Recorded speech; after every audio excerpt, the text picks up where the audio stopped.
think of death row inmates, we imagine adults who committed barbaric crimes. But what happens when the killer is just a child? Today you will learn about cases that go beyond the imaginable. Get ready, because these stories will show you that sometimes the most terrible monsters can have young faces. The young Satanist's blood trail.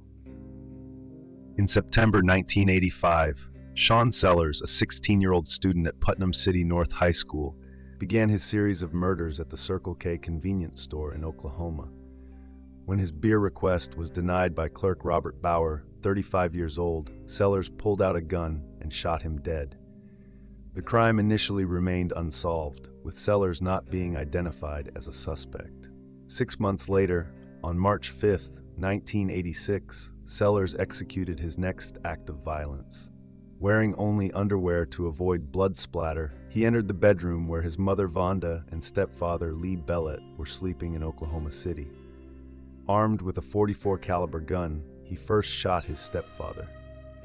The gunshot woke his mother, who was immediately executed with a shot to the face. After the murders, he tried to simulate that an intruder had committed the homicides.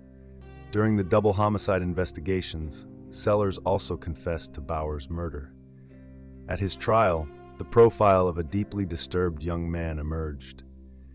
He claimed to be a practitioner of Satanism, having read the Satanic Bible hundreds of times between ages 15 and 16, performed occult rituals where he drank his own blood, and claimed to be possessed by a demon called Ezurate. His stated motive for killing his parents was anger at his mother for interfering in his romantic relationship. Sellers justified his transition to evil by explaining that, after romantic frustrations, he blamed God for his romantic failures, which led him to Satanism. His defense also argued that his addiction to Dungeons and Dragons led him to witchcraft and, consequently, to occultism. The jury rejected all these claims. In 1986, he was sentenced to death for the 3 murders. 13 years later, on February 4, 1999, Sean Sellers was executed by lethal injection at the Oklahoma State Penitentiary in McAllister at 12:17, becoming the youngest inmate executed in the United States since 1977. The killer of Seth Jackson. In April 2011, Michael Bargo, 18 years old, orchestrated a brutal plan involving 4 other teenagers to murder Seth Jackson, 15 years old. The crime originated in a love triangle with Amber Wright, 15 years old, Seth's ex-girlfriend. The relationship between Seth and Amber lasted only 3 months, ending in March 2011 after suspicions that she was cheating on him with Bargo. The breakup resulted in intense public discussions on Facebook. The situation worsened when Bargo went to Seth's house and directly threatened him, saying, "I have a bullet with your name on it." On April 17th, Bargo revealed to Kyle Hooper that he needed to kill Seth. To execute the plan, he assembled a team that included Kyle Hooper, Amber Wright, Justin Soto, 20 years old, and Charlie Ely, 18 years old. Wright was instrumental in luring Seth, sending messages asking for reconciliation and requesting him to come secretly to Ely's trailer. When Seth arrived at the location, he was immediately attacked. Bargo began shooting with a .22 caliber gun. Though wounded, Seth managed to escape to the front yard, but Soto caught up with him and began beating him while Bargo continued shooting, finally executing him with a shot to the face.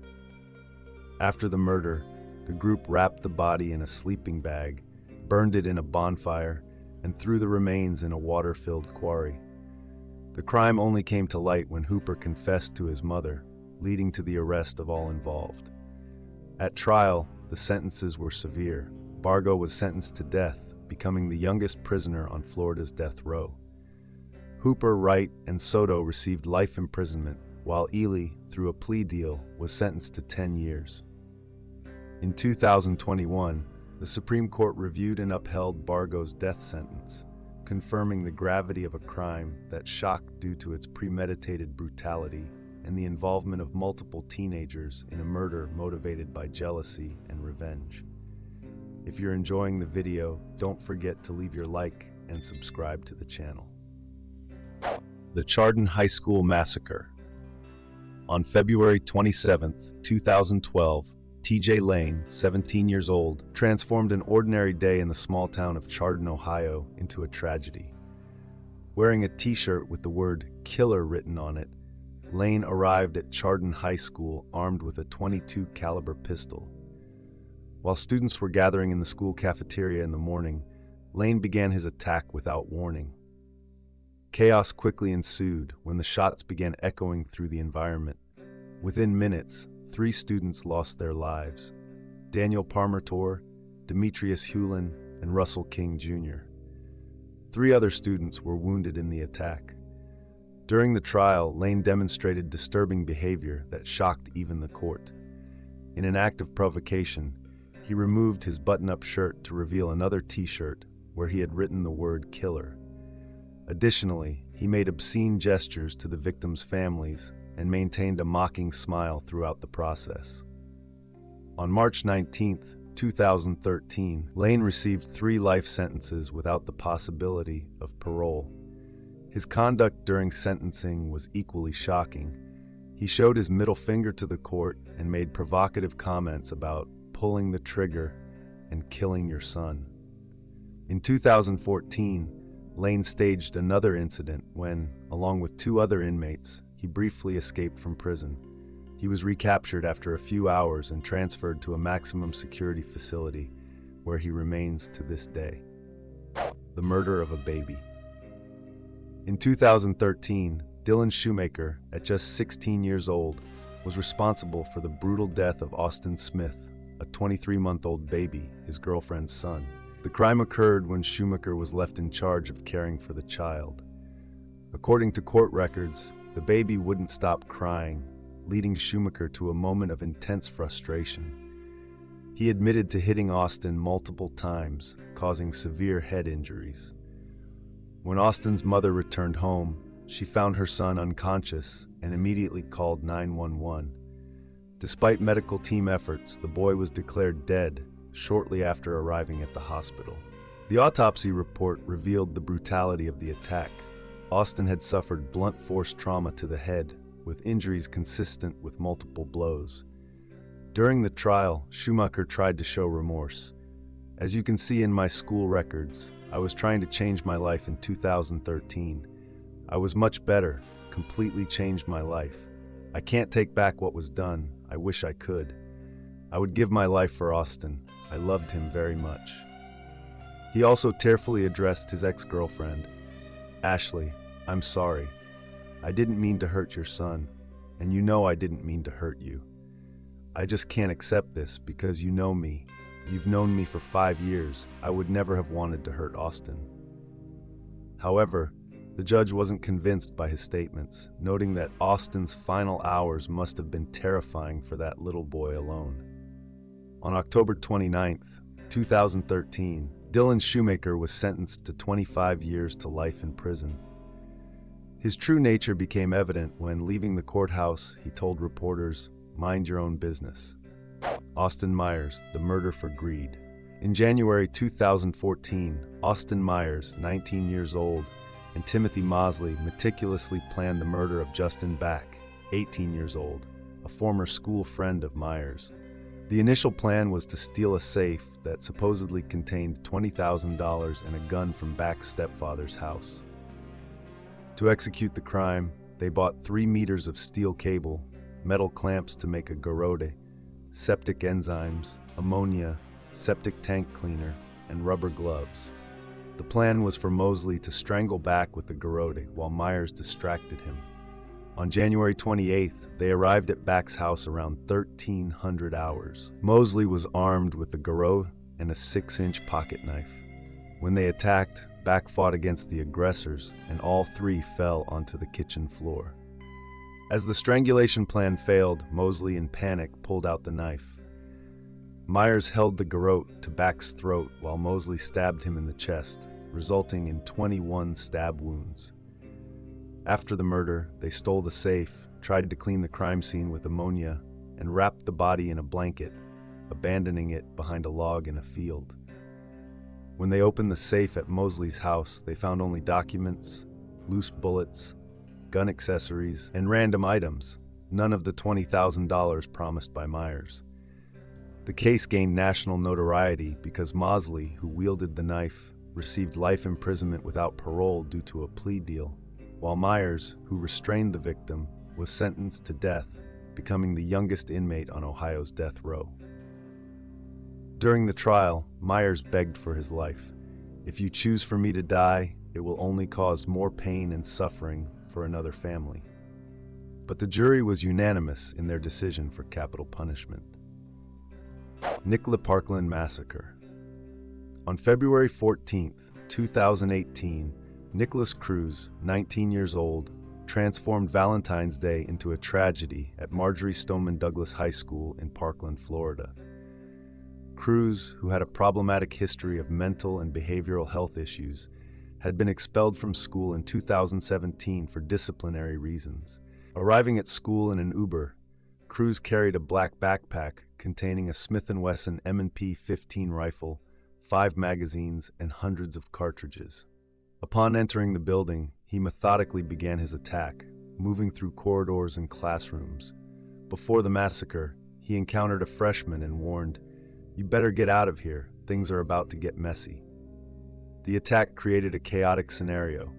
The fire alarm went off, increasing confusion as many initially thought it was just a drill. Students and teachers tried to hide, barricading themselves in rooms or fleeing the building. During the attack, some students sent desperate messages to their families, like Hannah, who wrote, "I'm so scared. Tell them I love them so much." The result was devastating. 17 people dead, 14 students and 3 staff members, and another 17 injured, becoming one of the deadliest school shootings in U.S. history. Cruz fled by blending in with panicking students, but was detained about an hour later. During the judicial process, Cruz demonstrated disturbing behavior, making obscene gestures and laughing during hearings. In October 2021, he pleaded guilty to all charges. On November 2, 2022, he was sentenced to 34 consecutive life sentences without the possibility of parole, one for each dead or injured victim. Cruz's case highlighted serious flaws in the system, as there were numerous warning signs before the attack, including behavioral problems since preschool, multiple expulsions, and online threats where he expressed his desire to die fighting, killing tons of people. Aaron Guerrero, the murder vlog. In April 2021, Aaron Guerrero, 18 years old, and Sierra Halth, 16 years old, shocked Las Vegas with the brutal murder of Daniel Halth, Sierra's father. The crime originated when Daniel forbade his daughter's relationship with Aaron, concerned about the influence he had over her. On April 9th, authorities discovered Daniel Halth's body in his garage near Durango and Alta Drive. The brutality of the crime was evident. Daniel had been stabbed more than 70 times. In a macabre attempt to conceal the crime, the couple tried to dismember the body using an electric saw and a circular saw, then set fire to the remains. What made the case even more disturbing was a video posted online days after the murder. In the recording, Aaron and Sierra appear joking about the crime, with Aaron saying, "Welcome back to our YouTube channel, day 3 after murdering somebody." Sierra responded laughing, "It was worth it." Aaron added, "Yeah, I got paid to do it." During the trial, Sierra tried to justify her actions by reading a letter accusing her father of abuse and sexual harassment, calling him a drug addict and pedophile. Aaron also tried to show remorse, claiming that Daniel didn't deserve to die in such a horrible way. To avoid the death penalty, both accepted a plea deal. They were sentenced to life in prison with the possibility of parole after 22 years, plus additional sentences for other charges related to the crime. The case stood out not only for the brutality of the murder, but mainly for the couple's attitude after the crime, documenting and bragging about their actions on social media. The racist Buffalo Massacre. On May 14, 2022, Peyton Gendron, an 18-year-old, carried out a racially motivated attack at a Tops supermarket on Jefferson Avenue in Buffalo. Gendron, a self-confessed white supremacist, chose Buffalo specifically because it was the closest city to his home with the highest concentration of black residents. Before the attack, Gendron had prepared a 180-page manifesto on Google Docs and a 673-page online diary revealing his anti-Semitic and white supremacist views. He expressed support for other far-right mass shooters like Dylan Roof and Brenton Tarrant. On the day of the attack, Gendron arrived at the supermarket equipped with a Bushmaster XM15 AR-15 rifle, illegally modified, bulletproof vest, military helmet, head-mounted camera to live stream the attack on Twitch. The attack began in the parking lot where he killed 3 of the 4 people he shot. He then entered the store and continued shooting at customers. The final toll was devastating, 10 African Americans dead and 3 people wounded. Gendron only stopped when police convinced him to lower his weapon as he threatened suicide. On November 28, 2022, Gendron pleaded guilty to 15 state charges, including domestic terrorism motivated by hate and 10 first-degree murder charges. During sentencing, on February 15, 2023, he tried to express remorse. "I'm sorry for the pain I forced the victims and their families to suffer. I'm sorry for stealing the lives of your loved ones. I cannot express how much I regret all the decisions I made." The judge was unrelenting, declaring, "There is no place for you or your ignorant, hateful, and evil ideologies in a civilized society. There can be no mercy for you, no understanding, no second chances." Gendron received 11 life sentences without the possibility of parole, plus 90 additional years. The case is not yet closed. A federal trial is scheduled for September 8, 2025, where the Department of Justice will seek the death penalty. If successful, Gendron could become one of the youngest inmates on federal death row for crimes of domestic terrorism and racially motivated murders. These shocking cases of young killers show us a dark and disturbing side of society. From the Satanist Sean Sellers to the supremacist Peyton Gendron, each story reveals how juvenile violence can take terrifying proportions, leaving deep scars in entire communities. If you're interested in these real cases and want to learn more stories about crimes that marked history, don't forget to subscribe to the channel and activate the notification bell. Leave your comment saying which case impacted you the most and share this video with your friends. And remember, each like helps us continue bringing this type of content to you. See you in the next video.